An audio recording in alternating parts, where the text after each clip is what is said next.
Goeiedag, good day, fellow South Africans and citizens of the world.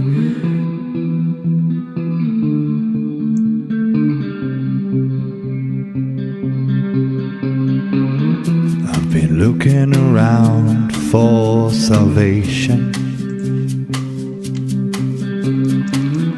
I've been looking around for the truth.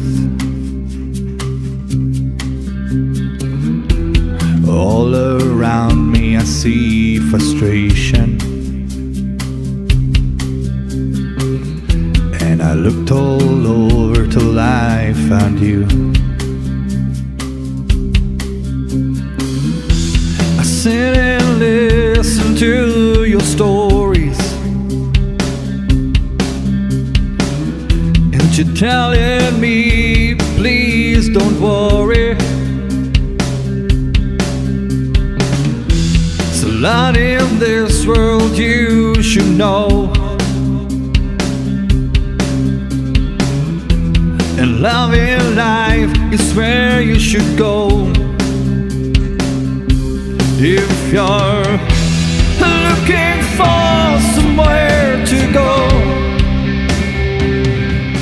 if you're looking for someone to know,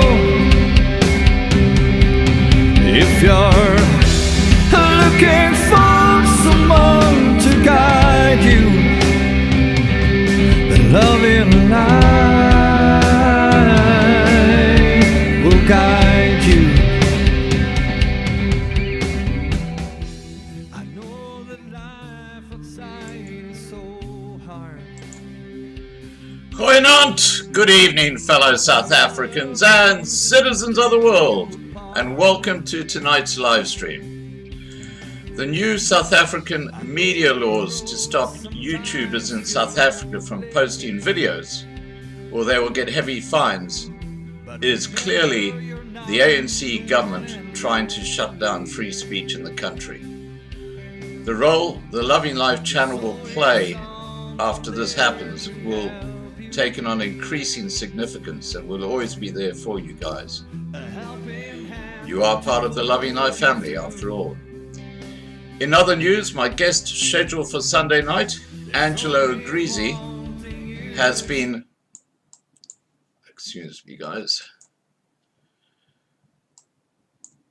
In other news, my guest scheduled for Sunday night, Angelo Greasy, has been put behind bars, with bail being refused as the judge suggested Greasy is a flight risk. What I might do on Sunday is to give a summary of what Greasy says in his yet-to-be-released book, Belly of the Beast. It's quite an eye-opener, I can promise you. While no ANC has been arrested or placed in prison yet, clearly the corrupted judicial system in South Africa are starting to target people.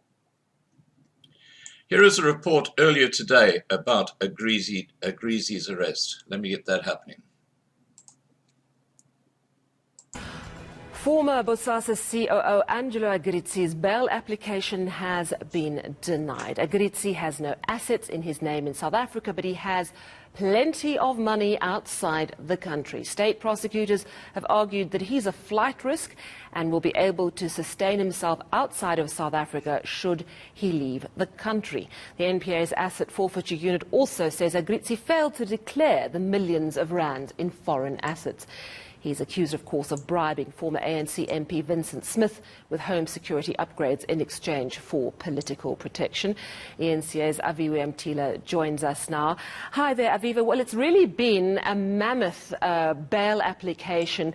I was listening earlier this afternoon to the millions and millions that was being totted up in assets that Greasy has shipped offshore. Tell us more about why exactly he was denied bail.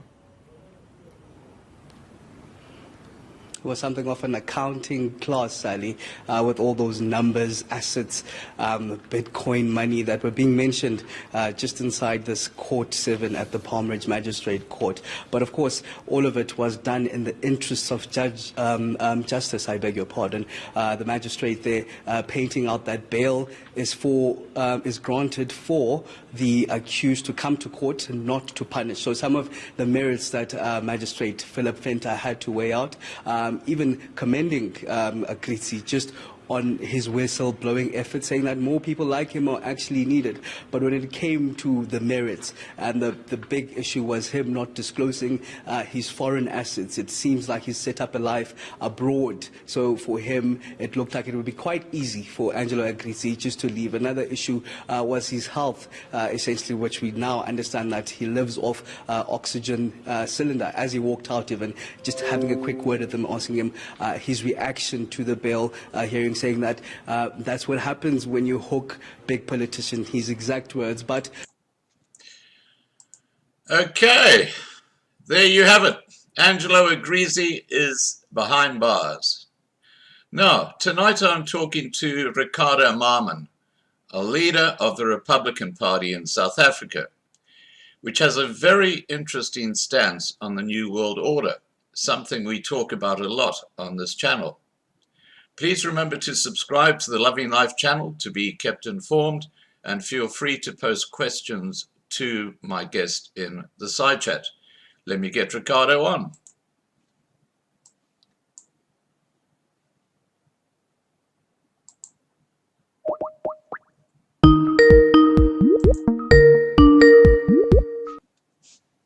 Hi, Ricardo.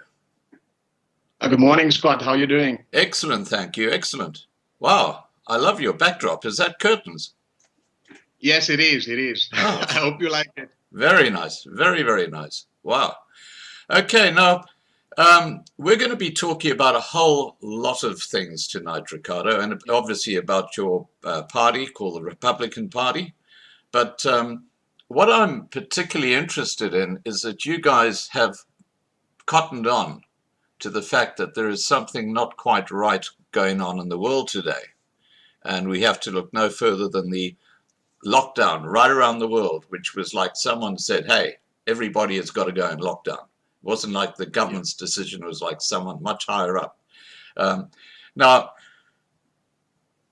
talking about South Africa specifically, your view is that South Africa is basically just a province of the New World Order.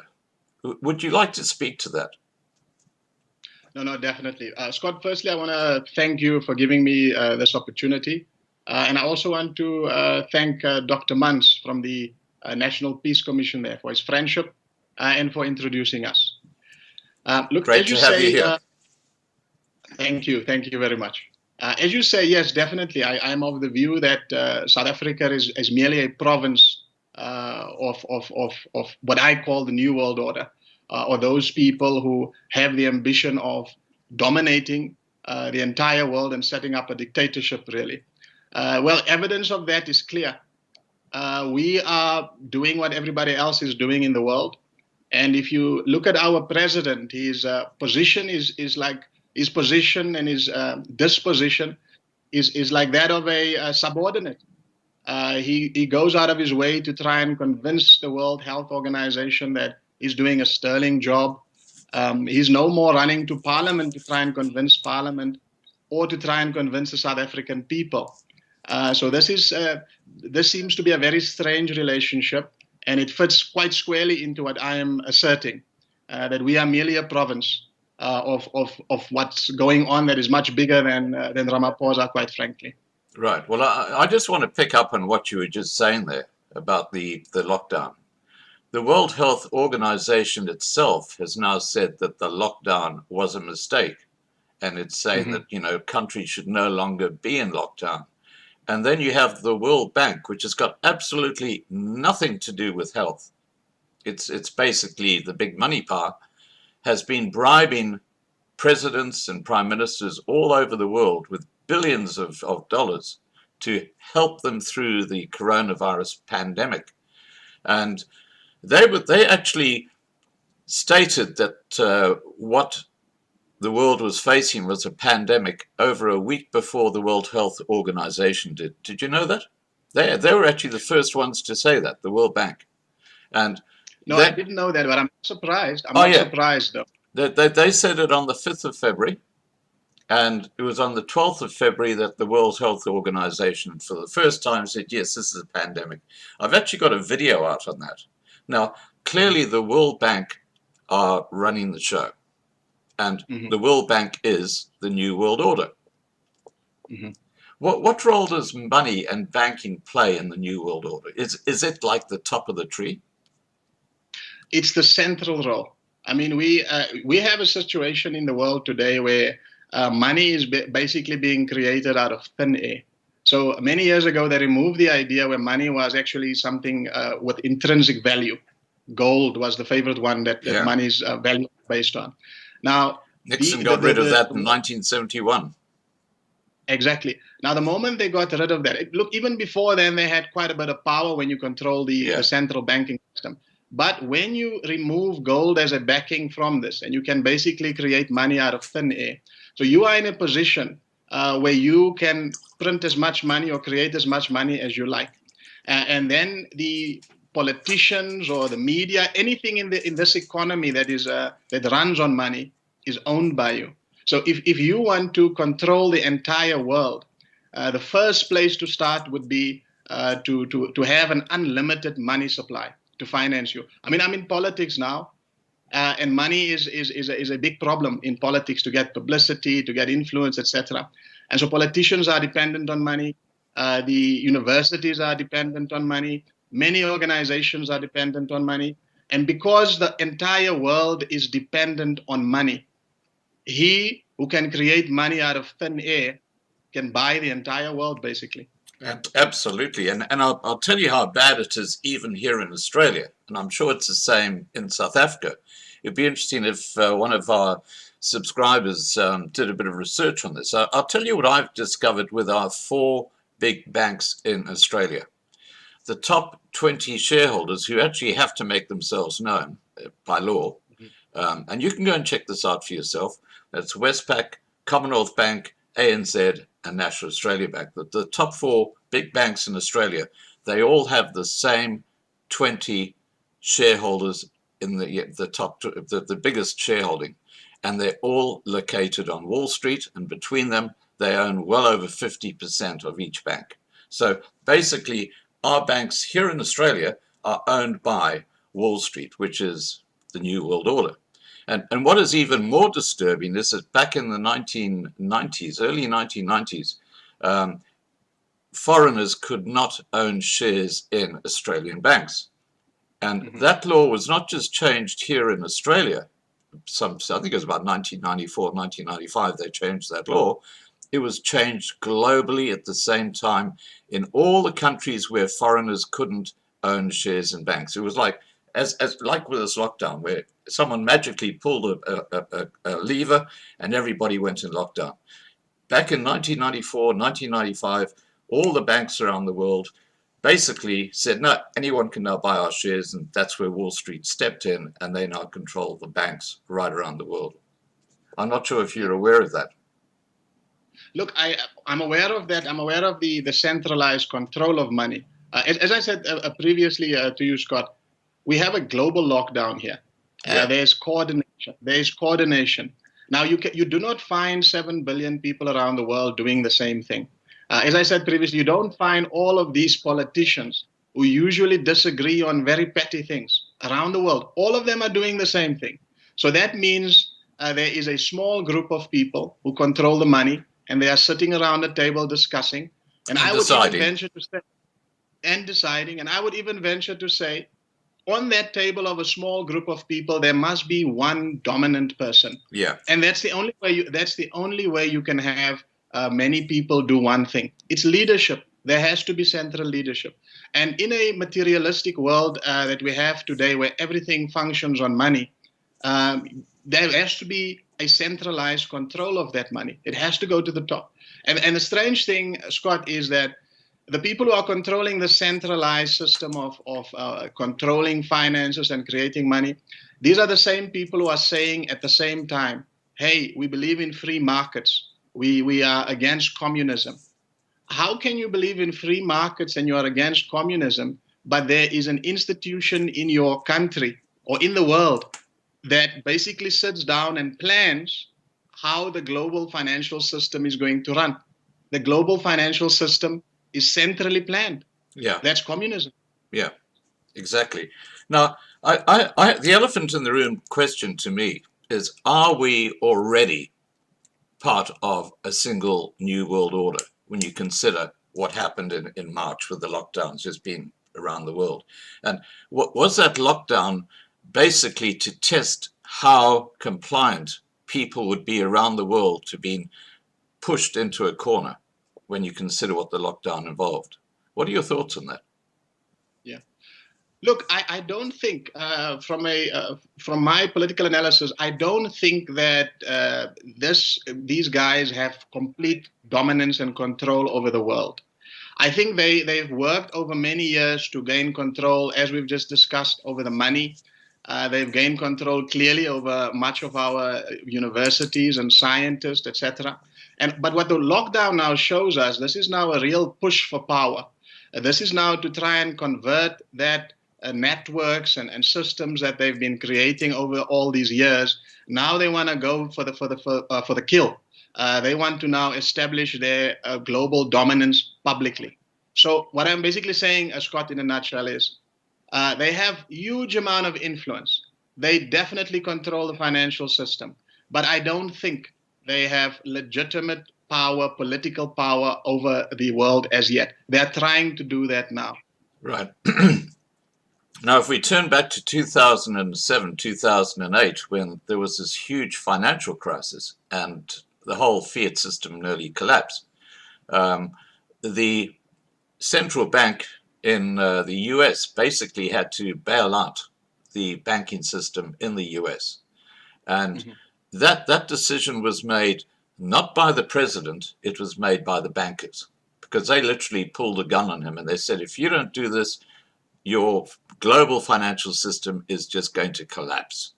That was the ultimatum. So they got away with just minor fines for completely breaking the law. So it looks to me like there are two sets of rules. There's one for us and there's another for these guys who run the New World Order. Would you go along with that? No, certainly, definitely. But as you see the dynamic here, and this is what I'm saying, is they're pushing for power. The dynamic is these guys have a lot of hidden power. So they have they control the money. They influence, they have an opportunity to sit down with the politicians, and they influence the laws. Like, as you mentioned, the Fed Reserve and many of the banks, they're self-regulating entities. There's no government authority over them. They don't get audited. They basically do what they like. But this doing what they like, they cloak it at the moment under laws, under regulations. They use a lot of propaganda to make people think that it's normal for a reserve bank to be, as they call it, independent. It mustn't be audited and fall under any rules. So yes, definitely, they have a lot of hidden power. And President Obama had to bow to that power. But the thing is, the public is not aware of this power. That's right. And the public hasn't accepted it. So for as long as the public hasn't openly accepted it, they lack that legitimate, open political power. Yeah. And I think this lockdown is a means to come out and to make themselves known and hopefully try to convince people to accept them. Yeah, no, it's interesting you're talking about this because right at the top of the money tree is the Bank of International Settlements, which actually sits above the central banks, and that's based in Sweden. And when we look at the lobbyists that actually go in, like in Washington, D.C., they spend hundreds of millions of dollars getting their way with the senators and the other politicians in Washington, D.C. Hundreds of millions of dollars. And we have the same thing here in Australia. Lobbyists who go in, and right now in Australia, what the News Limited group are trying to do is they are trying to basically change the rules when it comes to online media. And what they're trying to do is to bring in a ruling, because they're suggesting that they're being compromised because people can do like what I do with my YouTube channel, and that is taking away revenue from them. So again, what happened to a free and open society? This is how the subtle things that they're doing. And at another very top level, we got the Bilderberg Group and groups like that, the Council of Foreign Relations, who are basically the mouthpieces for these people. We can get to the Rothschilds and the Rockefellers shortly, but what are your views on the role of these groups like the Bilderbergs and the Council of Foreign Relations and these types of groups that operate there in secret? We sometimes hear about what happens at Davos, but you know, it's all like very hush-hush and no one is allowed to know what actually goes on. But that's where all the very, very wealthy billionaires go and meet and talk. What are your views on all that? Look, I'm just going to try and see if I understand your question. I think so. The first thing is, yes, I believe that what these guys are doing are very nefarious activities that they're up to. That there is definitely colluding and trying to work together to try and dominate the world. But I think also what's going on there is an attempt to legitimize themselves. Like I said previously, Scott, the idea here is to use by hook or crook to have the people to accept them.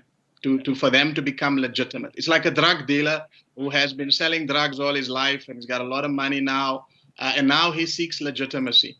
And so when you have these Bilderberg organizations and all of that, they seek legitimacy. You'll see what they do. They try to recruit people who have political power or people who have prestige in society, royal families, aristocrats, heroes, or whatever. Yeah. They try to recruit them, and by associating with them, they gain legitimacy, but also they try to recruit them so that they can become part of their agenda, either knowingly or become dupes. They try to sell them lies as an ideology. Like we've just touched on it now, everybody thinks that the United States is the seat of capitalism, but they've got a central bank, and a central bank is communism. Yeah. You have a centrally controlled economy. So this is what we are dealing with here. We're dealing with the lies and the deception. And these organizations, they are sort of the in-between of legitimizing and selling some of the lies and recruiting other people into the very inner circle. Because I believe there's an inner circle where it gets much darker. Right. Now, there's another very interesting point related to that. I talked about the Bank of International Settlements being right at the top of the tree, and that they're located in Sweden. Now, during World War II, for example, Sweden remained neutral, and it was never invaded, it was never touched. That's where the money power are. And if you look at the actual political system there, it's a feudal system. It's totally different to any other political system around the world. And again, that's where the money power reside, in Sweden. So the US is basically just like a branch of the money power. But I want to just talk about the Rothschilds and the Rockefellers, and I want your views on this. You know, the Rothschilds are clearly the money people. Okay, you always hear about Rothschild. You look at what happened with De Beers, with Cecil John Rhodes, where he got this big check from one of the Rothschilds, and of course then he became their surrogate. And there's a Rothschild office in Johannesburg, which is now the guy running it is a previous finance minister for South Africa. And the Rockefellers seem to be more the hands-on guys who are actually pushing for things like the lockdowns and stuff like that. They're in charge of the United Nations. The UN is actually built on Rockefeller ground. They actually built the UN. That's how involved these two huge families are. What do you think their roles are in the New World Order? Do you think they're the top of the tree? They're the guys who actually handy out the rules to the people at Bilderberg and stuff like that? Well, I think definitely. Look, if you look carefully, obviously much of the history that we are not told. Yes, they play an unbelievable role. Their names pop up everywhere in the corridors of power, and the thing that makes them even more suspicious is, although these names are so powerful, but you will not find these names in your conventional history books, and right. People very rarely associate these names with power and dominance in a country. Look, for example, in South Africa. I think there would be very few people that would know these names when you mention them here. And as you've mentioned, the influence of this kind of family and these people goes way back in South Africa. And many people would argue that South Africa is a strategic place for them, a place on which they use the gold and diamonds here to further consolidate their power everywhere around the world. So look, yes, these families are right at the top of the tree, but I think what is important here is that I think the ambition of trying to dominate other human beings, of trying to rule the world, of power and greed, this is always there, unfortunately. And these people, yes, they are now the Rothschilds and the Rockefellers, or they have been, but they will change and they will become different, and so it will go. Because the problem that is here is a moral problem. It's a problem of uncontrolled greed. It is a problem of conceit, of arrogance. And this is what goes on. And part of how can I say, part of what the New World Order guys have done so well is that they've made the idea that people can be so greedy and so power hungry that they want everything. They've made people think that idea is just a conspiracy theory. Right. But that idea, sadly, it is rooted deep in our human psychology. And it's important for us to try and have moral politics to try and prevent such diabolical ideas from coming. So in a nutshell, Scott, yes, you're right. These families play a very, very important role. But what we must understand, what is more dangerous than these families is the morals that drive them. Right. Now, there are two very big points you just raised there about the morals that drive them. I mean, that to me is a huge issue when you talk about this New World Order, because clearly they have a completely different moral compass to the moral compass that Christians have, for example. And I go no further than Alex Jones's expose. When he went to a Bilderberg meeting, he snuck in there and he filmed what looked like a satanic worship event going on with all the Bilderberg people sitting around watching. And I believe, there was a little baby involved in that. And now you think about what's happening with this, what's it called, Jekyll Island, and that fellow who committed suicide, who was involved in pedophilia. And apparently that goes right through. That's part of the initiation into the group, is that you've got to actually commit that crime, because what they do is they secretly film it so that if you do the wrong thing, you can be hauled off to the courts. That's part of the process of actually getting into the group. It's a very, very evil group. It's like Satan himself is running the thing at the Bank of International Settlements. It is quite extraordinary. Do you have anything to add about what's going on with the moral compass side of this group? Yeah. Look, as I say, yes, definitely. What you're mentioning is there's a lot of moral bad that is going on in immorality. But again, Scott, the thing is that we must understand that this immorality is not as great as it looks, and it is not as far away from us as it is as well. Unfortunately and sadly, this level of perversity and immorality lurks deep in all of us. And you see, the problem is, and that's why it is important for us to have moral institutions in society. Yeah. And that's why it's important for us. Exactly. And that is important for us to have a political system. Like, for example, the constitution that undergirds the system. That should be founded on morality. Because you see, the thing is, why these people find themselves in this situation. When you have attained unbelievable success, Scott, when you have got more money than billions of people on the planet, you might start thinking of yourself as God, possibly, and the moral restrictions that should usually be in your mind or in your heart is no longer there, and the amount of terrible and perverse actions that you could commit is unbelievable. Now, yes, when we look at it and we see these people traveling and having islands where they commit all kinds of unbelievable acts, we think, no, this must have started from something unbelievable. You know, the devil is probably running the world or something. But unfortunately, it starts from human arrogance. And it starts from a situation where humility leaves a person, where there is no more moral restraint. And then this happens. And so, and some of them, I believe there is a part of these people that understand this dynamic.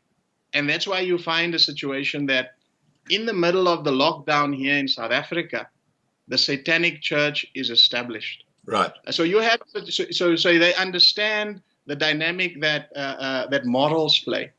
If you corrupt the morals of people, you can lead them to perversity. You can lead them to a situation where they can accept, lies, and you drive them into a place of insanity, a place where they lose their mind, where they lose their way. So the same way that they have lost their way, some of them have understood the dynamic of how that works. And now they use that same philosophy to corrupt society. So Right. yes, you're quite right, Scott. There's evil there, but sadly the evil is also here with us. And that's why it's important for us not to sit back and to watch things happening, but we must actively in ourselves resist perversity, resist immorality, understand the importance of morals in everything. Right. And because if we sit back, it's not only that morality is going to dominate the world, dominate South Africa, it will dominate us personally. Yeah, no, I totally agree with you. I just want to quickly address the side chat. Guys, if you've got questions you'd like to put to my guest, Ricardo, please just put them in the side chat. We've got about 350 people watching at the moment, Ricardo. And please remember to subscribe to the Loving Life channels. We have live streams every night at 8 p.m. We've got a backlog of people who want to come on the channel. Except for Sunday night, because of Angelo Greasy is now behind bars. He was going to be my guest on Sunday night. Now, let's get back to this point about the moral compass. Now, I'm talking about, again, the global perspective. What you've got is you've got people like Bill Gates, people like George Soros, who are clearly like lobbyists, or they're like the front face for this hidden group behind the scenes. And if I look at them separately, at Bill Gates, his big thing, and he said this quite clearly, is lowering the population to about 1 billion. Yeah. And now he's pushing out for a vaccine that's going to be produced by his own pharmacy called Moderna, which actually changes our DNA. And he's got the patent over that DNA. Now, in effect, he has a patent over every single living human being if people are forced to take the Moderna coronavirus vaccine. And that is very, very disturbing. What they're talking about here in Australia, just so you understand how they're forcing this on people, is that if you are a pensioner or if you're getting social security payments in Australia and you don't have the vaccine, they're going to start lowering your social security payments by a certain amount, about $100 every 2 weeks, until you get nothing. And, you know, you can imagine, you can't live. So you've got to go and have the vaccine. And they're saying, no, it's not mandatory. You know, you can do it if you want to, but in effect, it is mandatory. And then they talk about travel. They're talking about actually cutting off international travel, or even going into a shop. You have like a little, there's a thing in your where they actually give you the vaccine, which they can register to see you've actually got the vaccine. It is scary shit. What are your thoughts on the role of Bill Gates in this whole thing? Look, the first thing I want to ask is, I mean, the last time I checked, this guy didn't finish university. No. I wrote a letter to the president asking in what capacity was he speaking to Bill Gates about our public health. Exactly. Bill Gates doesn't have a certificate in medicine. He doesn't have a certificate of attendance of a medicine conference or something. So look, I think it's unbelievable. Bill Gates is sort of a sign for us all to wake up. When you have a situation, if I now go on TV and I say I want to have an opinion on public health, the first thing they would do is they would ask me, are you a doctor? Do you have a qualification, etc.?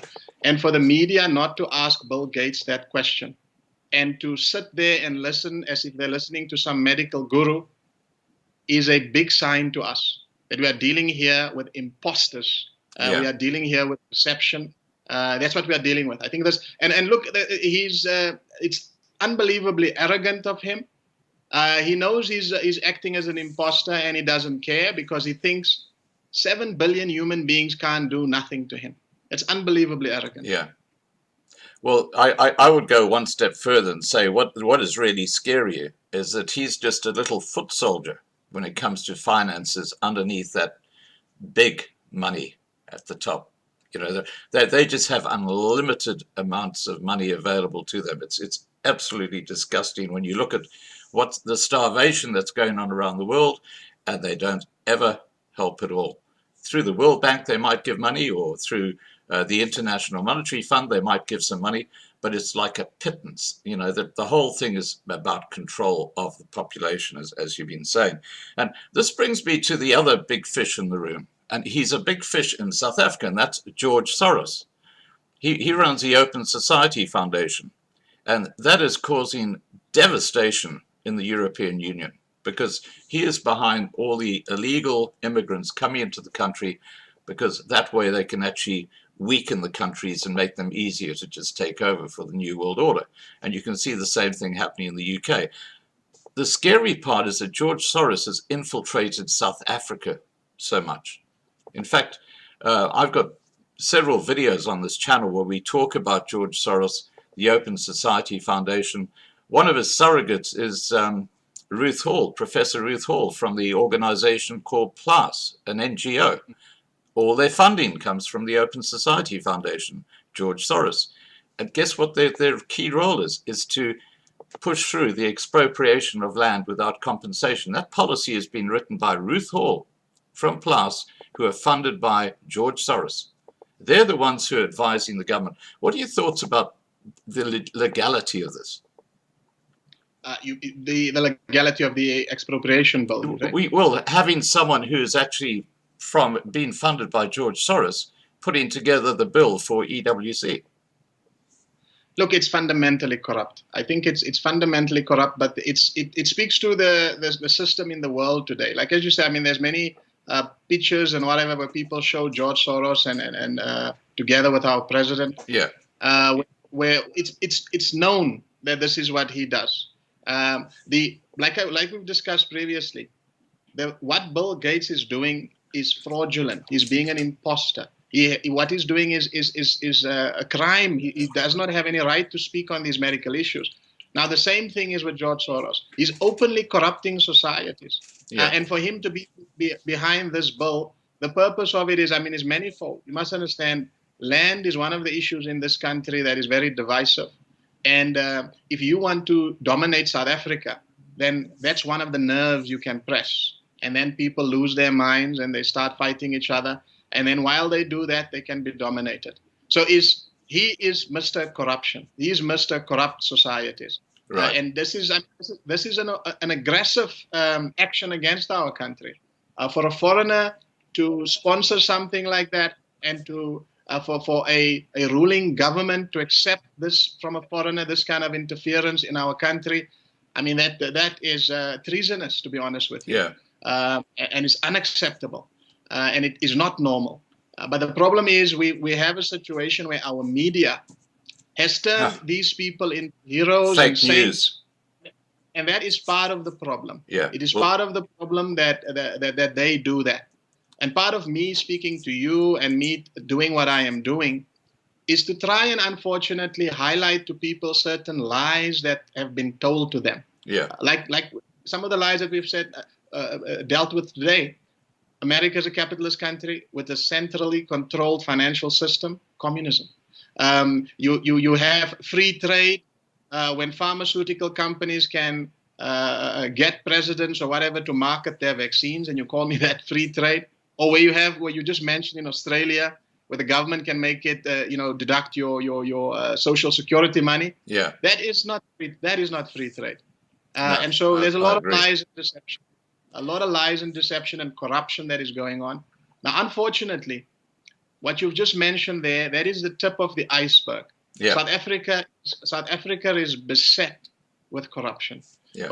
Our society has been completely usurped and subverted beyond recognition, to a point where most of our people think the immoral is moral, that what the banking system does is fine, and that the Reserve Bank can operate in its own world and does what it likes. It's fine because people have been so much deceived.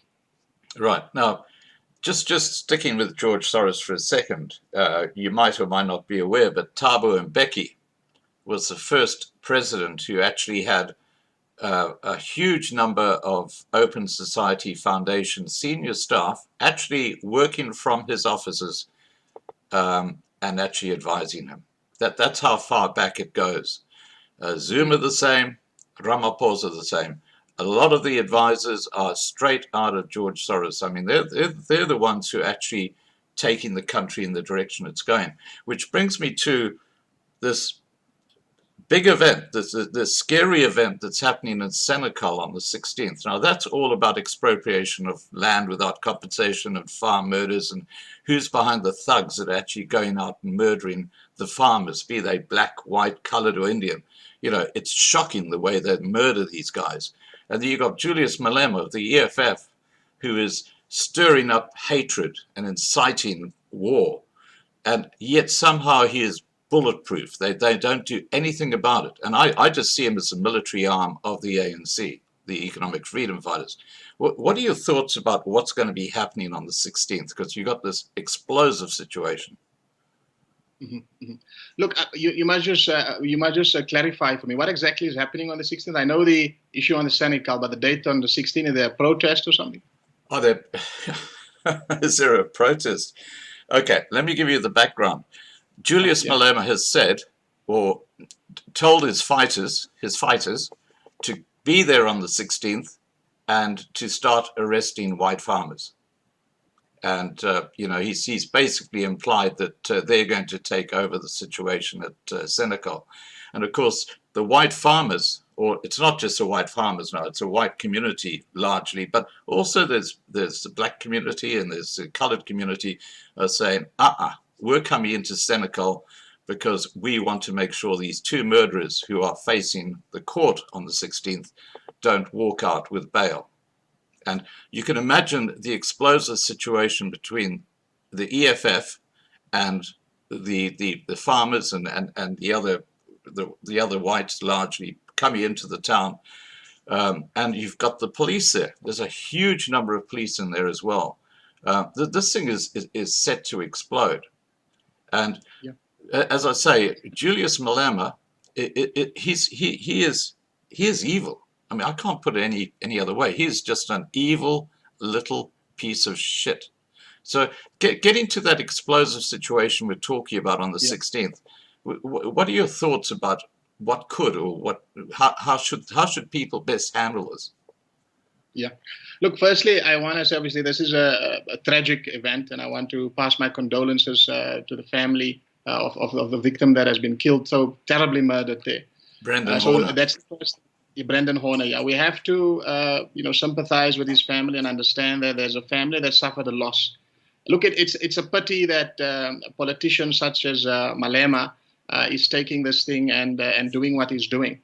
But as I say, in all of such situations, this is evidence. He is showing himself out to be what he is. As you say, he's here to cause chaos and distraction.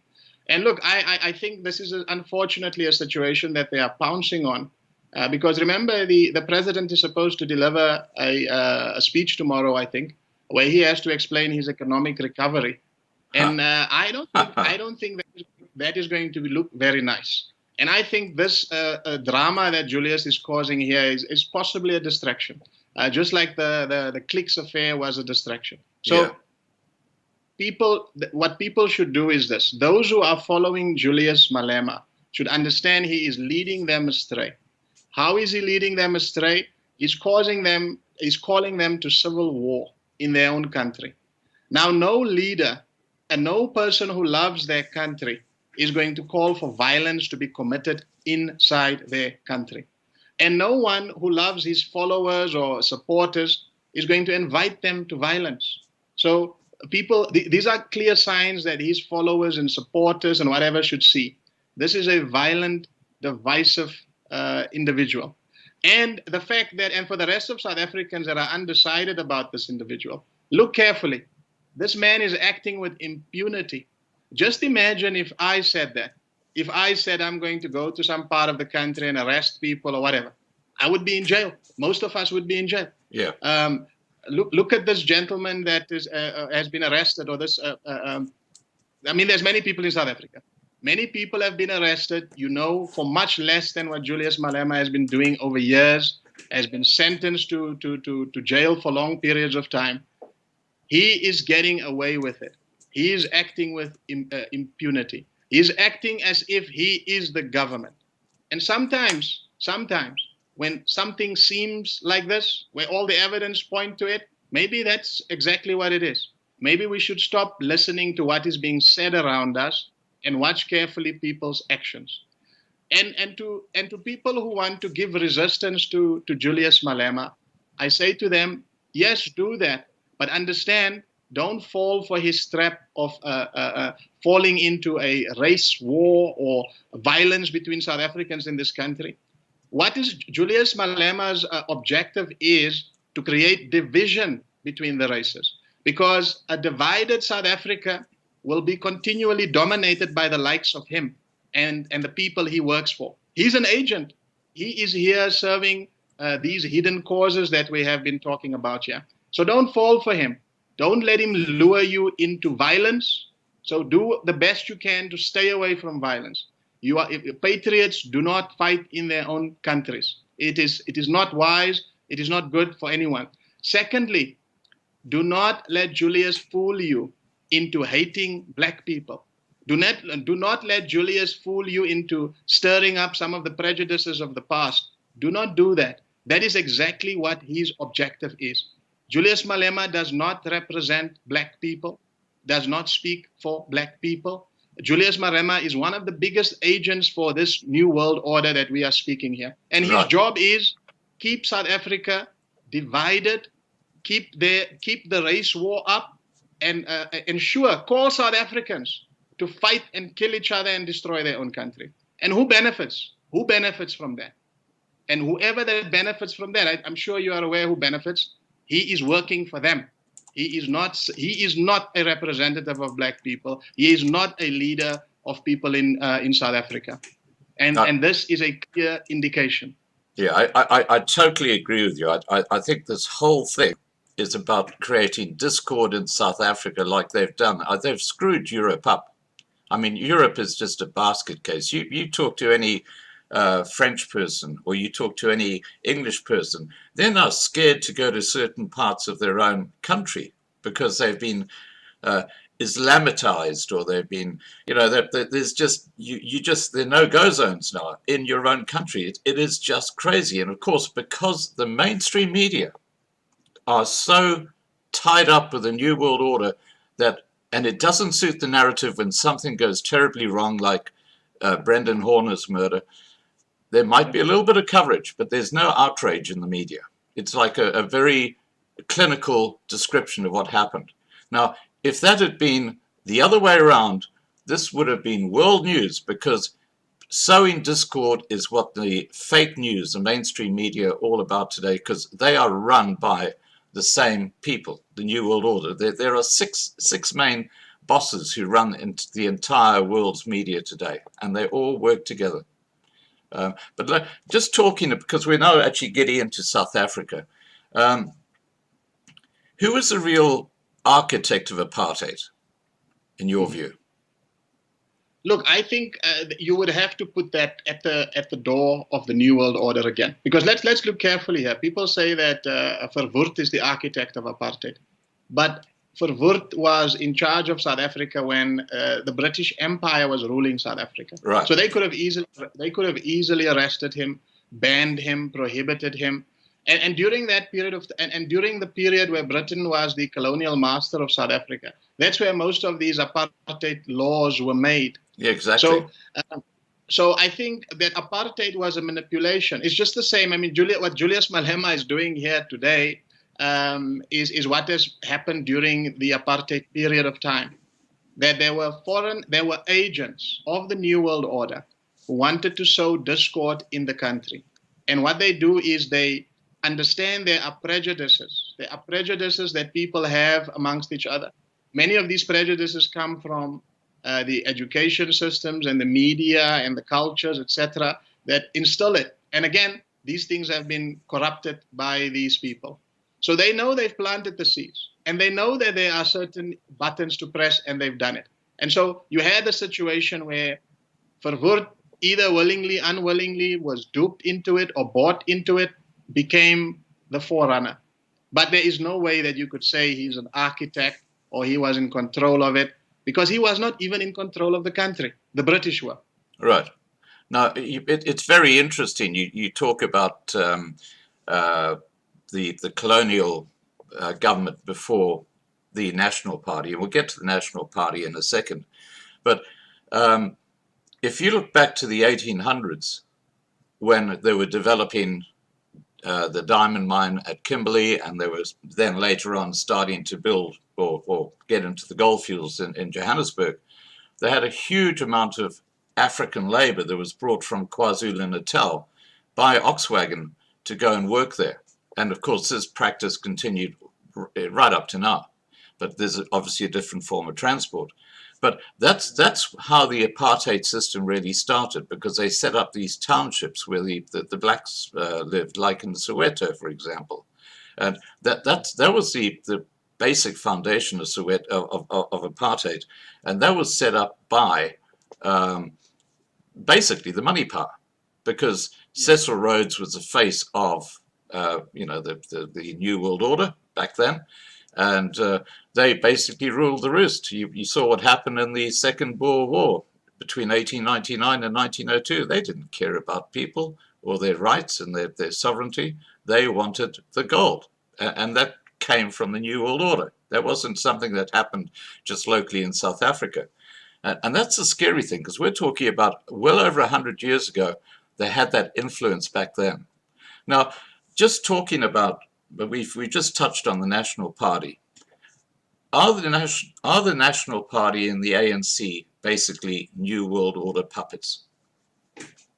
100%, 100%. I just want to touch on the issue there as well, to show people the connection between hundreds of years ago or apartheid and what's happening now. Right. The idea of apartheid was to divide and rule, to separate people so that they can be individual persons or groups, and so you can pick them off one by one.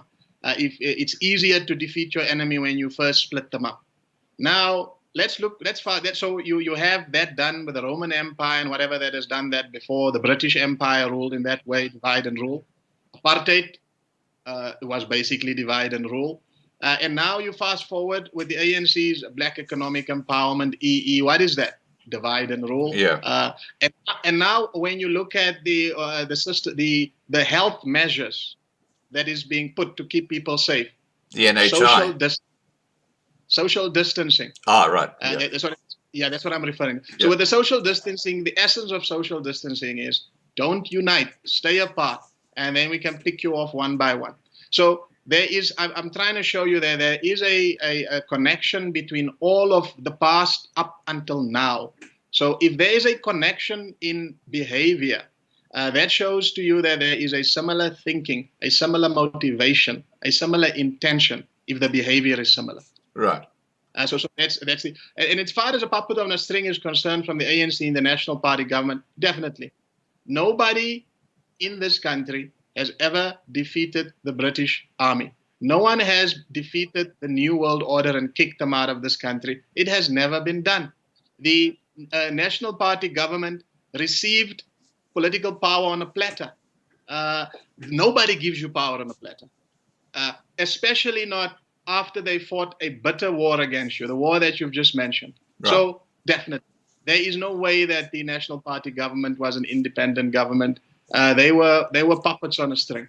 And right. Look how they got power on a platter, and look how they lost power again. No shots fired, nothing. Give power again on a platter now to the ANC. Well, again, that's how the ANC got power. Yeah. And as you have mentioned, the level of two things. Many of those who were running the show during direct British rule And then when it changed to apartheid, the same families were running the show and dominating even during the apartheid years. Now those same families are dominating and running the show under the apartheid in the ANC government we have now. So there's been a continuation here, and so this is not, the National Party did not operate under sovereignty. Anybody who believes that, they didn't explain the history to you properly. If you look at the history properly, you will realize Britain didn't really give them power. They were just here to deceive people. As people should become aware by now, these people say one thing and they do and mean the exact opposite. Ramaphosa is a perfect example of that. Exactly. That's how they operate. So you're living in a situation of deception. Yeah. National Party government, they were given power on a platter. That's the first indication that they didn't have power. Power is not gained that easily. Yeah. The ANC government, the same. Sit around the corner. I mean, you must see how when Ramaphosa tells the stories of it, me and Rolf used to dance or sing on a tune. That's how you got It's power. crazy. Jerusalem. It's insanity. The ANC is puppets on a string. Look now, our country has zero sovereignty. Yeah. We have to do whatever the World Health Organization says. If this was an independent republic, we wouldn't be doing what everybody else is doing. And secondly, we would be having discussions in this country to say, well, what should we do? How do we deal with COVID? What do you think? Let's have a debate. Yeah. I mean, they don't even have a debate in Parliament on how to deal with this thing. These are puppets on a string. They get their orders from elsewhere. The National Party were, the ANC were, and they puppets on a string for the very same power, because the power has used the same dynamics. Well, they're advising. They're advising Yes, the ANC government through the Open Society Foundation. And I have to tell you, I see South Africa not as a democracy. I see it as an oligarchy. You've got two big families that are basically fighting for power in the ANC. You've got the Zuma camp, and you've got the Ramaphosa Motsepe camp. And that's why there is so much friction within the ANC. You can boil it down to one thing. One of those families wants to rule the roost in South Africa. It's an oligarchy, just like in Russia. It's not a democracy at all, as long as you've got the ANC in there. I want to get back to the National Party very briefly, and the role that F.W. de Klerk played in that pivotal time in the early 1990s that led up to the Rainbow Nation in 1994. What are your views about F.W. de Klerk? Do you think he was just a stooge for the New World Order? Definitely, I think he was. It's a very strange situation. Look, the transition happened after him, and there was a lot of deception. I mean, I'm not quite sure. The people who participated in the 1992 referendum, I'm not quite sure they knew what was going on and what they were voting for. Do you think that vote was valid, or do you think it was rigged? No one's ever asked that question. I think two things is possible. I think the one is that definitely even the question how it was framed was deceptive. I mean, some of the footage, I wasn't, I was around then, but obviously didn't follow things. But if you look at the footage, you could see the deceptive nature of the debates and all of that. I mean, it meant everything. So if you ask the question and say to them, are we still going to have our land rights? Are we going to have this? He was lying to people. To put it in a nutshell, he was lying to people, and there was a lot of deception going on there. Secondly, he was in charge of a very brutal regime, very brutal. And after apartheid was finished or the new transition came, there was not even a whisper to ask, let's just investigate and see what this guy did, what kind of orders he gave, or what happened there. And he was immediately lauded as one of the heroes in the world. It's just a confluence of very suspicious things around like Nelson Mandela. Exactly. And what this points to is that it shows that he was part of the system. He led his people and deceived them.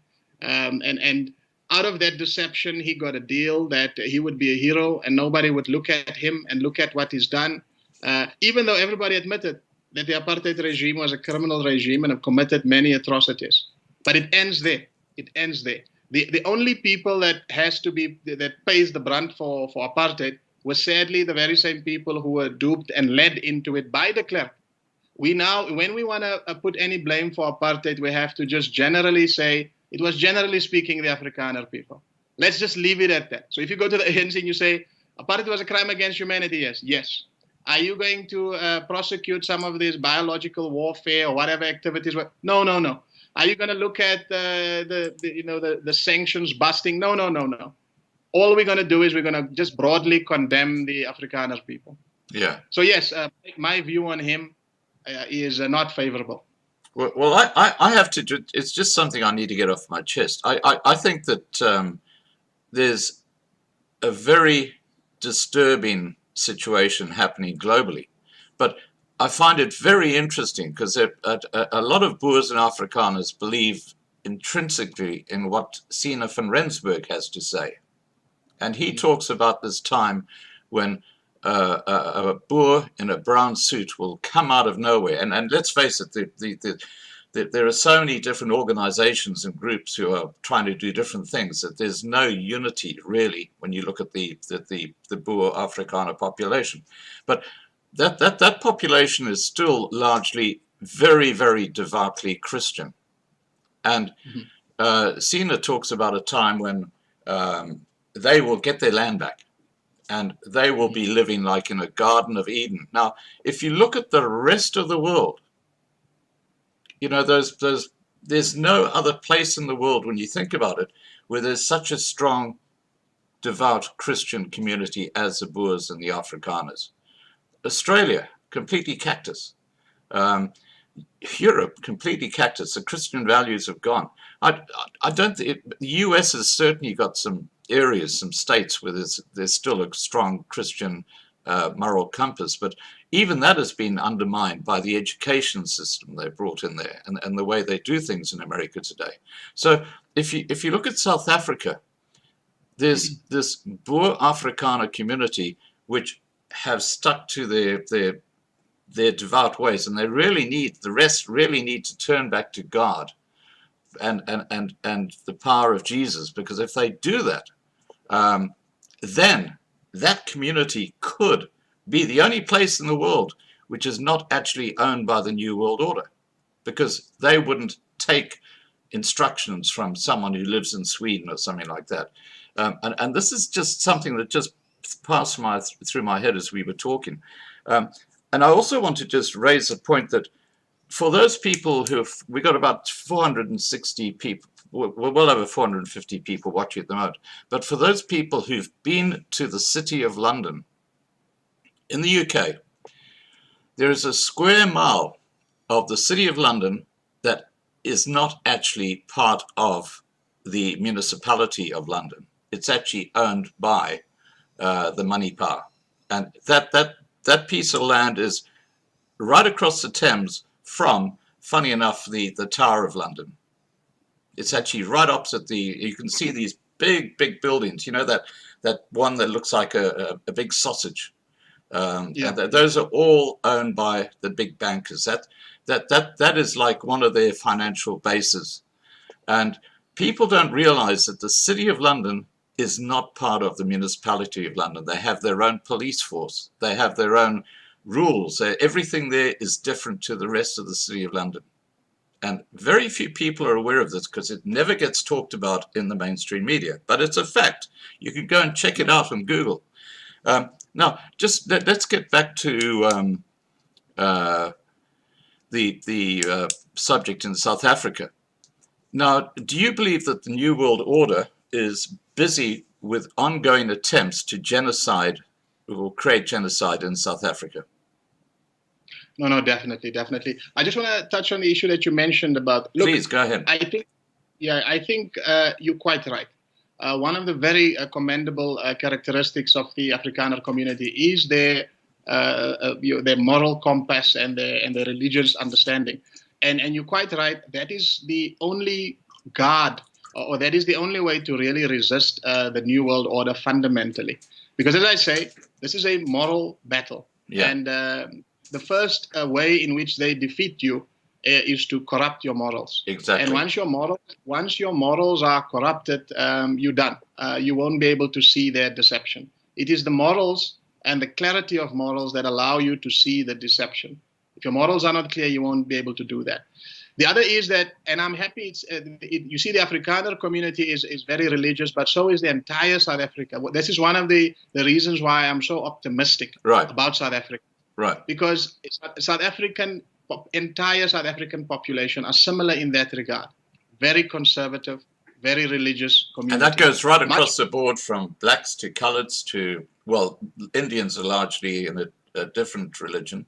I guess they're Hindus, but even they are pretty devout in their religion. But yeah, please carry on. Yeah, exactly. So the positive thing is, if I've been to the UK as well recently. The sad thing there is the majority of the people there have lost their moral compass. They don't believe in, they don't have a moral value system that is not materialistic and that is not sold to them on TV or one of the media propaganda machines, etc. Here in South Africa, the people believe still. The people have moral values. They have traditional values. And it is these values that will protect them against the New World Order. It is important for people like myself to explain to them, turn back to those values, turn back to it. That is where you are going to be able to resist the current immorality then and subversion that is coming against you. The other point that I want to mention before I go to the genocide issue is, it is important. South Africa definitely is a home for the Afrikaner people, and it can be that paradise that people envision, but it can only be if Afrikaners and black people and everybody live together. If we don't live together, if we don't find a common ground to live together, there'll never be peace here. Because can I just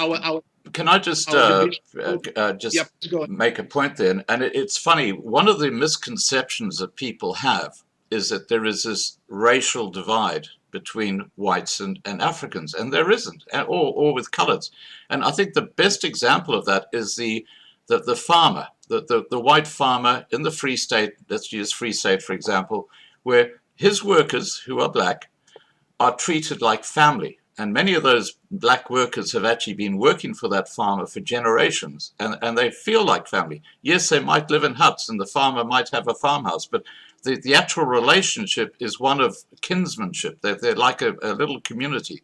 And you ask any farmer in the Free State, they will say that's exactly how it is. Now, when we talk about the African populations in townships, I would say the great majority of them are very, very disturbed by the way the EFF in particular are stirring up this racial hatred against the minority groups in South Africa. Sorry, back to you. Yeah, no. As I say, look, I agree with you fully. I think the idea that the Afrikaner call themselves Afrikaner shows their attachment to Africa and to the land here. And I say, look, the way in which for us to create that paradise that we can all live here as South Africans is, we must understand that this paradise has to be a home that we envision for all of us, because that's how each of us will be secure. If all of us are secure, that's Absolutely. The only way. That's the only way we can stop them prying and trying to tear us apart. And definitely, I agree with you. I mean, I think what we're seeing on the TV and the media, that there is somehow, people would rejoice at the deaths of farmers and that sort of thing, or would be indifferent to it. That is completely nonsense. That is people trying to stir things up. South African people are good people. Good-natured, kind, warm people, every one of them. I love the people of this country, but people are trying to bring the worst out of them. They've tried for many years, but the people are still good. And it's now that we have to spend some time focusing on bringing that good and making the good thrive over everything. Coming to the issue of genocide in South Africa, definitely. There has been attempts here, I mean, at wiping out our populations, or at least big numbers of our population many times. We've seen the scorched earth policy to try and starve South African people here during the Anglo-Boer War. Most disturbing has been the unanswered questions around AIDS and HIV in South Africa. Yeah. HIV/AIDS did not originate in South Africa. Scientists tell us it originated from a monkey in West Africa or something. The first cases were, I think, in America and other parts of the world, not in South Africa. Yeah. And yet South Africa is now the epicenter of the deaths of HIV/AIDS. This does not make sense. And as I said previously, when you ask this question, why is South Africa? People say it's because of the migrant labor. The miners work and they don't stay at home, etc. This is not the only place in the world that migrant labor happens.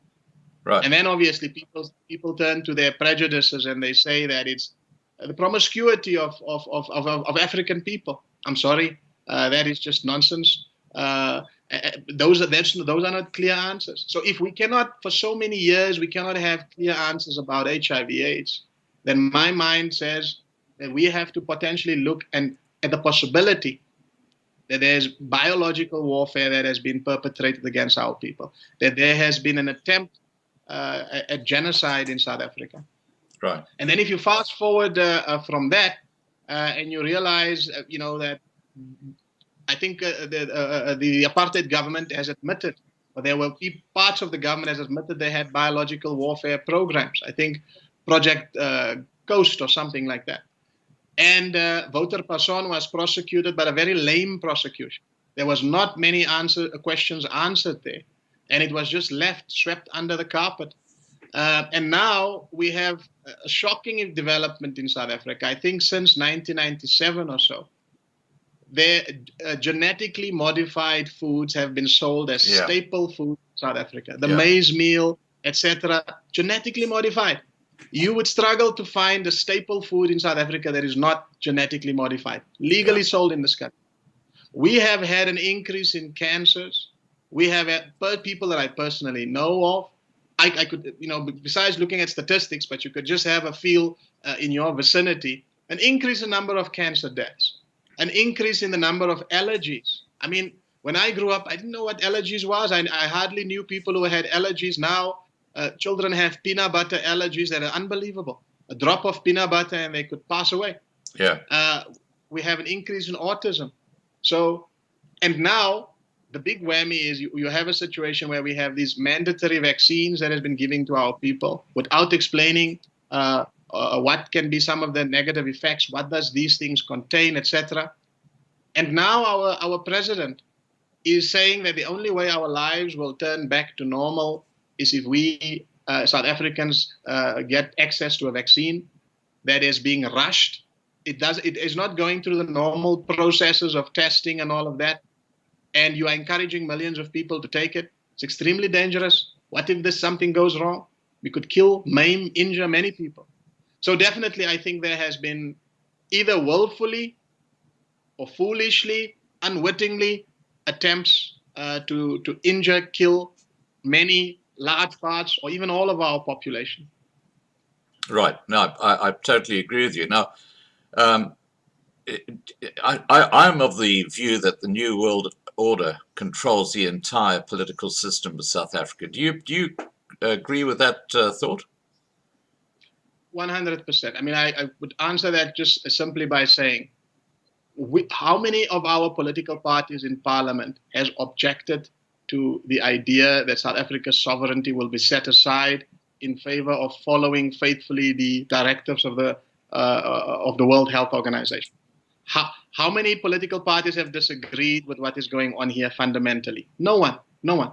Everybody has this. The disagreements that they have raised is petty disagreements. Is just merely to show that they are disagreeing, to keep up this facade in South Africa. So, yes, definitely. The South African political system, entirety of it, is controlled by the New World Order. These guys are singing from the same hymn sheet. And when it comes to important matters, abortion or whatever, very few of them would disagree on that. When the whole country is locked down as it is today, there is not a whimper of disagreement. Right. Now, I'm just going to address the side chat quickly. Guys, if you've got questions, please put them in the side chat. We'll be taking questions shortly.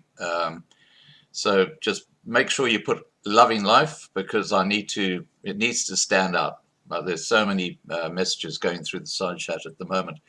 Okay, now what I want to turn to now is what makes your political party different to all the others? Well, in a nutshell, is that how can I say, we're not part of the system.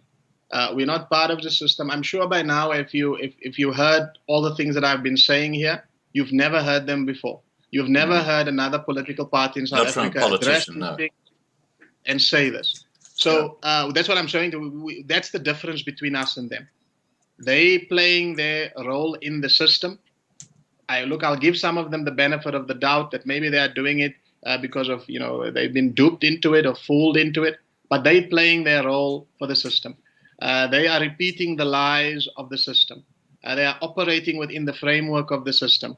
Some of them pick the side of I will support or stand for the white part of South Africa. Others say they'll stand for the black part of South Africa, but just purely playing this game of divide and rule, playing into the hands of the New World Order.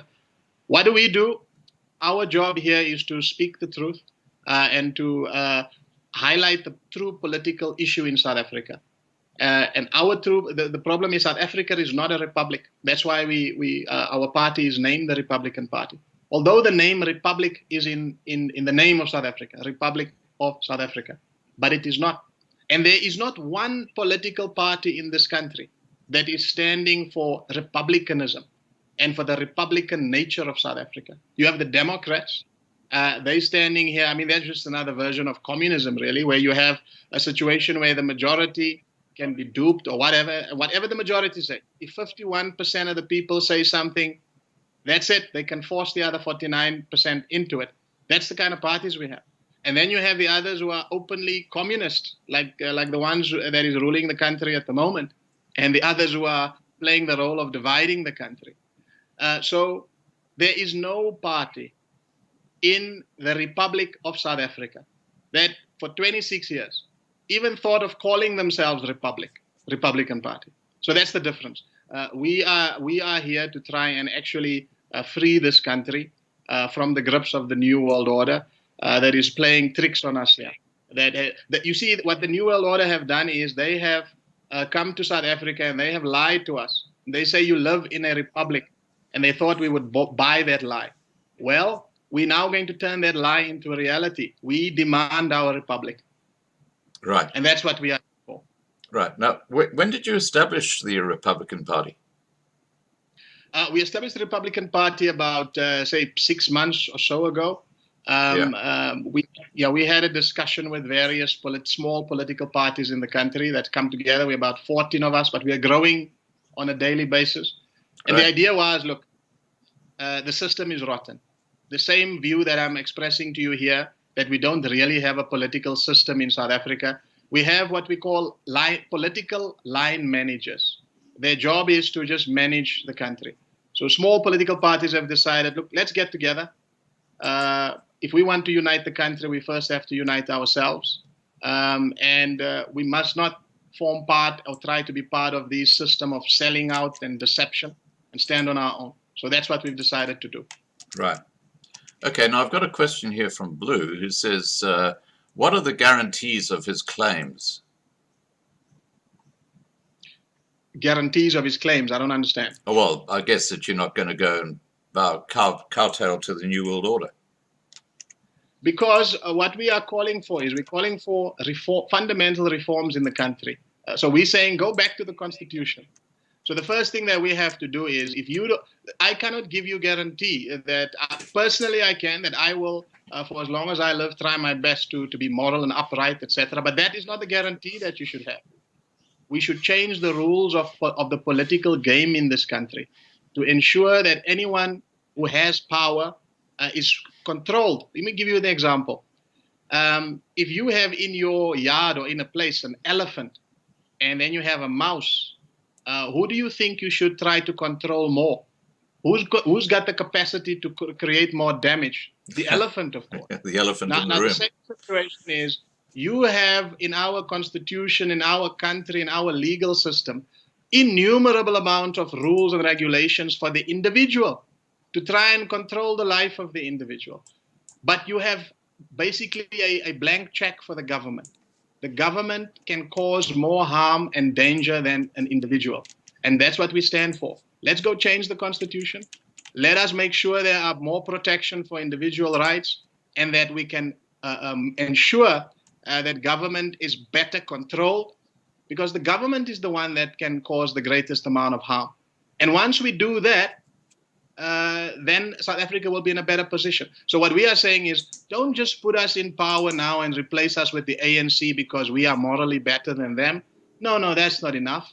We cannot give you such a guarantee. It would not be wise and good for us to say that to you. We say, help us, support us, let us go and change the rules of the game. Let us make sure that the elephant can be better controlled so that he might not even trample on us little people. Right. Okay, now Manuel Magro has asked, Ricardo, can we unite spiritually under Christ in South Africa against the New World Order? Look, obviously, as a political party, we don't want to necessarily endorse one particular religion for various reasons. But what we are calling for is, we are saying, yes, Christians, they have a role to play in South Africa to shape the moral fabric. South Africa is a majority Christian country. And so therefore, the morals that undergird how the political system functions should definitely be influenced by that.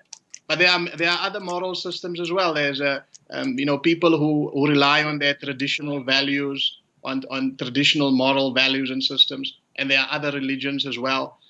So yes, what we are saying is, for all the religious people and all people who have moral values and traditions, we encourage you to play a role in this country in shaping its moral fabric. Definitely. Right. Okay, now Gordon Blues has asked, new parties emerge in South Africa and they've failed to get off the ground. Why does Ricardo think his party will be different? Look, as I say, we're sitting here in a situation where there's a crisis in the country. And I think we are speaking to that crisis. So the reason why we think we will be successful is because we are speaking the truth, is that we are highlighting the real problem. And people know the truth when they hear it, especially when they've been lied to for so long. So I think that would be the difference. Right. Okay. I just want to address the side chat quickly. Please remember to subscribe to the Loving Life channels to be kept informed. Every night of the week, basically at 8 p.m, we have really interesting discussions like the one we are tonight. Okay, now another question for you, Ricardo. All I want to know, this is from Gerard Bielefeld, all I want to know is, what does your guest think of farm murders, and are they killing to go and stand behind the farmers in Senegal against the EFF? If so, then a lot of Loving Life family might support him. No, definitely. Look, the farmers are important for many reasons. The farming community, they are South Africans. They are our brothers and sisters. And so definitely. And they provide the food. Yeah. I was going to get to that. So sorry, carry on. They are our brothers and our sisters, and we love them and we support them.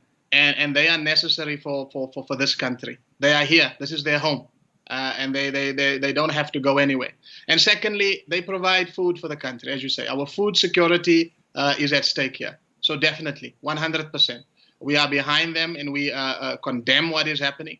But we are asking people on both sides. Those who are going there behind Julius Malema, you are following a man that is leading you to murder and leading you to violence. Beware of him. Don't listen. Don't fall for that. Listen to what you have been taught from your parents, from your religious teachers. Don't follow the call to violence. Don't do that. The call to violence is a call to your own destruction.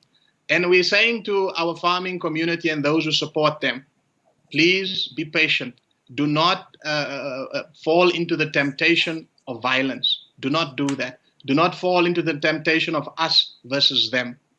If those ones who are coming there to try and commit violence or to try and stir you, reach across from them, reach out to them and say to them, this is our country. This is our backyard. We don't fight here. We talk here. And that leader that is standing there, that is encouraging you to fight us, he's the enemy of both of us. So don't fall for the hatred. Don't fall for the division, please. Right. I totally get it. And I just have to say from my side that I think the mainstream media in South Africa, the fake news, the way they covered that previous protest at Senekal was just absolutely disgusting.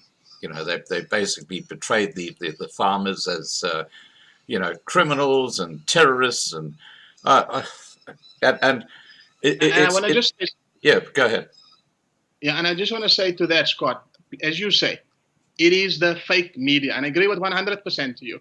The media is here being complicit to atrocities that are being committed in this country because they are lying, they are stirring people up, and the farmers must beware that when the media is acting as if farm murders doesn't matter, or they try to focus on other things when there is a death that took place and a murder that took place, know this for sure, that what you are hearing there is not the voice of Black South Africa or another part of South Africa. That, unfortunately, is a foreign voice. It is a foreign voice. Yes, I know it is spoken on a South African channel, maybe even by a South African person, but it is a foreign voice trying to stir us against each other. Do not fall for it. See right through it. Don't let that stir hatred in your heart for people who look like that news reader who is saying such a thing, or even to that news reader. Don't. See right through it, the deception that it is. And behind it is the New World Order trying to divide us and trying to turn us against each other. Right. I've got a question here from Jan van Riebeck. He's still around. He's still around. Well, according to Cyril Ramaphosa, he is. He always keeps talking about him and apartheid. No, Jan van Riebeck asks, Scott, please could you ask if his father worked at Ciskei Government pre-1994 as a matter of interest? My father. Your father? No, not that I'm aware of. Oh, okay. All right. I guess Jan knows someone with the name Maarman who worked there back then. Someone that he knows. You know, I've got a familiar face, I guess. Okay. Manuel Magro has asked, Ricardo, if the Bible says I should only unite with Christians, yet I know it is biblical not to reject those who don't stand against us, are we effectively still Christians? I think, look, when we address the issue of religion and politics, you see what people must understand. Politics is fundamentally about force, about the use of force, power, decision, rule, etc. That is what politics is about. And faith is about, as the word says, what goes on inside our hearts and our minds. And so that must always be a voluntary act, and that must always be out of personal conviction, and that must always be with persuasion. Government, the administration of power is not, how can I explain it to you, is not something that we should mix with the sacred, because it's essentially force, it's essentially power, it's essentially dominance. And faith is something that it's not in that same sphere.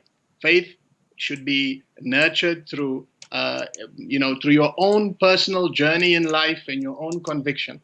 And the object of politics, unfortunately, is just for us to collect the rubbish on the street, to make sure the roads are paved, etc.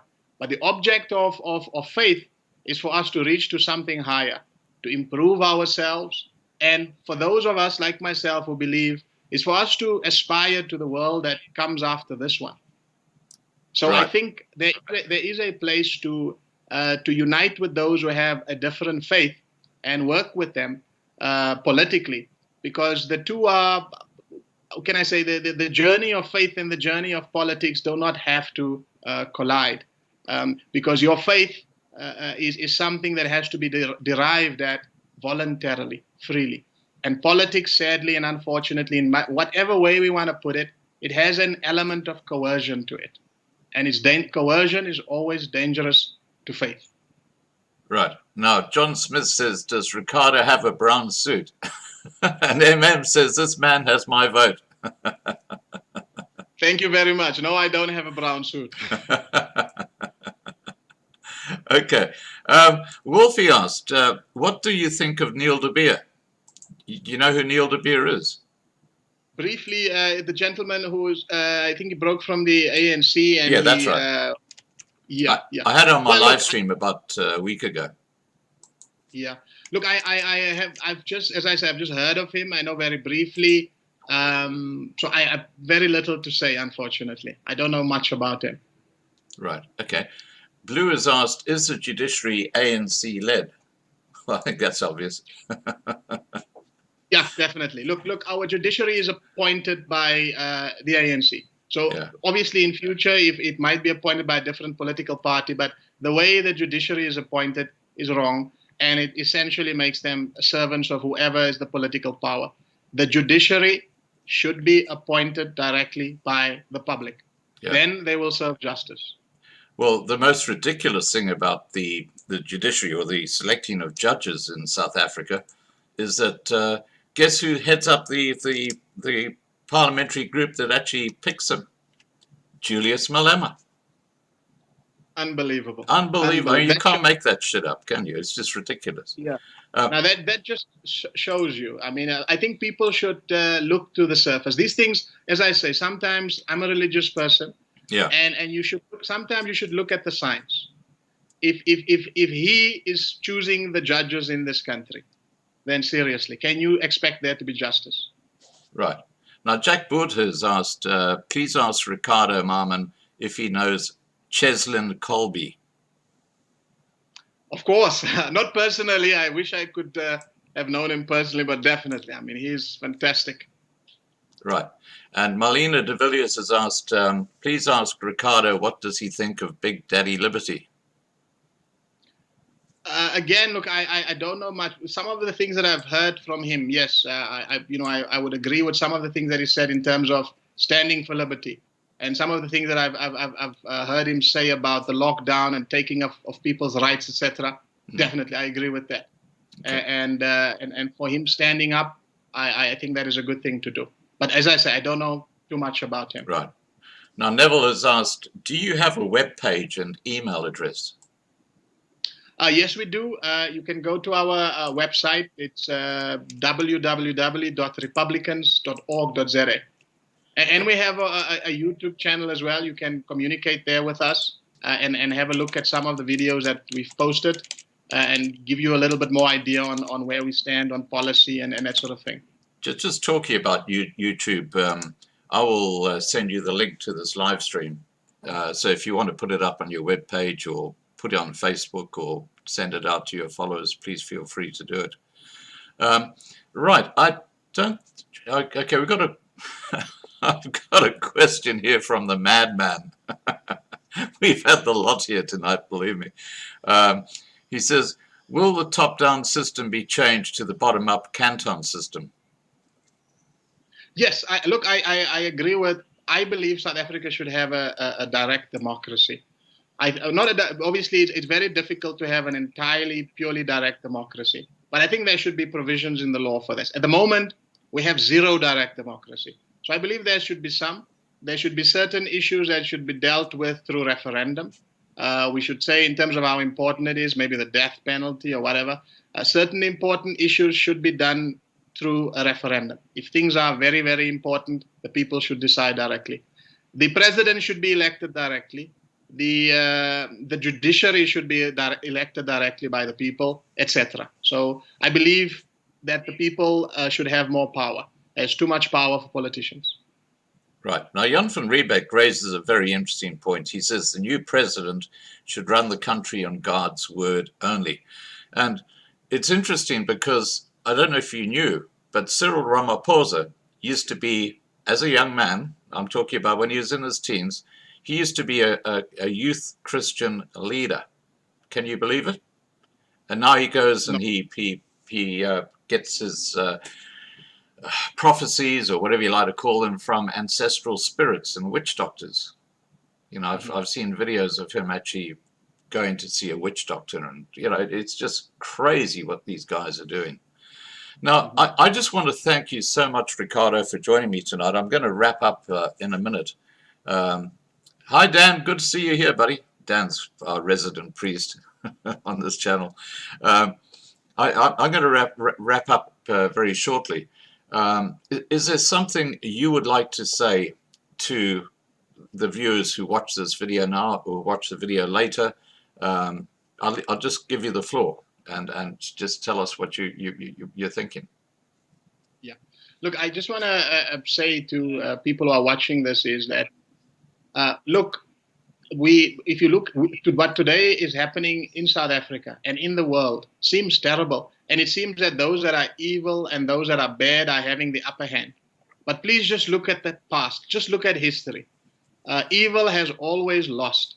The good people have always succeeded. History is littered about people who have committed atrocities, etc. And where are they now? So if you look at the past and you see how evil has always failed and how it has always been overcome, remember, good will win through eventually. So don't lose hope. Be strong, be steadfast, and we will win, definitely. And another thing is that freedom is not free. We have to work for it. We have to make a sacrifice. And fear is something that we need to guard against. And fear is, and the reason why I mention this is that fear is being used today as a weapon, and it's always used as a weapon to those who seek to enslave you. Do not fear. The thing that they threaten you with, which is your death, etc., is inevitable. We're all going to die. The thing that they threaten you with is going to visit them eventually. So don't be afraid. Right. Once you overcome your fear, you will be free and you will succeed. Definitely. Right. Okay, guys, look, I see someone asked a question about direct elections, and we've just talked about that, and you said you agree with that, so I think we covered that point. Yeah. I just want to thank our guest, Ricardo Maarman from the Republican Party, for joining us tonight.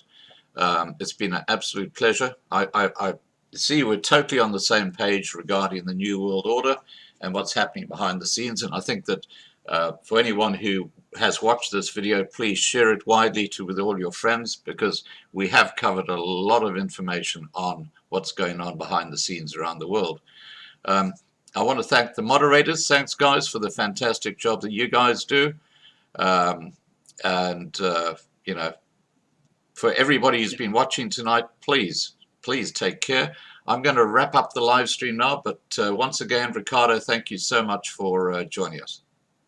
Thank you very much, Scott. Thank you, and thank you to the viewers, and keep well. Thank you very much. And look, I'll keep the side chat open for a couple of minutes, just so you can say goodbye to each other, because my loving live family likes doing that. Please take care, and I will catch up with you tomorrow night.